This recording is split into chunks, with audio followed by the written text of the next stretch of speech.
Kuwait അന്താരാഷ്ട്ര വിമാനത്താവളത്തിൽ terminal T2 നിർമ്മാണം അവസാന ഘട്ടത്തിൽ. 2026 പുതിയ ടെർമിനൽ പ്രവർത്തന സജ്ജമാകുമെന്നാണ് പ്രതീക്ഷ. കുവൈറ്റ് അന്താരാഷ്ട്ര വിമാനത്താവള ടെർമിനൽ T2 നിർമ്മാണം അവസാന ഘട്ടത്തിലേക്ക് കടന്നതായി പൊതുമരാമത്ത് മന്ത്രാലയം വ്യക്തമാക്കി. നിർമ്മാണം പൂർത്തിയാകുന്നതോടെ സമീപഭാവിയിൽ തന്നെ terminal general authority for civil ഏവിയേഷന് കൈമാറുമെന്നും പൊതുമരാമത്ത് മന്ത്രാലയം അറിയിച്ചു. പൂർണ്ണമായും സ്വദേശി വിദഗ്ധരുടെ മേൽനോട്ടത്തിലാണ് പുതിയ വിമാനത്താവളത്തിൻ്റെ എല്ലാ ജോലികളും പുരോഗമിക്കുന്നത്. 2022 നിർമ്മാണം പൂർത്തിയാകേണ്ട പദ്ധതി കോവിഡ് സാഹചര്യങ്ങളെ തുടർന്നാണ് നീണ്ടുപോയത്.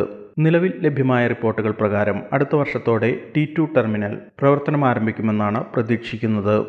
28 ഗേറ്റുകൾ, 4500 കാർ പാർക്കിംഗ്, വിമാനത്താവളത്തോട് ചേർന്ന് 400 കിടക്കകളുള്ള ഹോട്ടൽ തുടങ്ങി അതിവിപുലമായ സൗകര്യങ്ങളോടെയാണ് പുതിയ ടെർമിനൽ ഒരുങ്ങുന്നത്. എല്ലാ ആധുനിക സൗകര്യങ്ങളോടെയും ഒരുങ്ങുന്ന ടെർമിനൽ കുവൈറ്റ് വിമാനത്താവളത്തെ മേഖലയിലെ പ്രധാന വിമാനത്താവളങ്ങളുടെ പട്ടികയിലേക്ക് ഉയർത്തും. പൂർണ്ണസ്ഥിതിയിലെത്തുമ്പോൾ വർഷത്തിൽ 25 മുതൽ 50 മില്യൺ യാത്രക്കാർക്ക് സേവനം നൽകാൻ സാധിക്കുന്ന രീതിയിലാണ് പദ്ധതി വിഭാവനം ചെയ്തിരിക്കുന്നത്.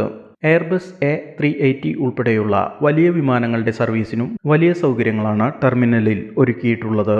കുവൈറ്റ് വിഷൻ 2035 പദ്ധതിയിലെ ഒരു പ്രധാന നിർമ്മിതിയാണ് T2 ടെർമിനൽ. ജലീൻ തൃപ്രയാർ, 24 കുവൈറ്റ്.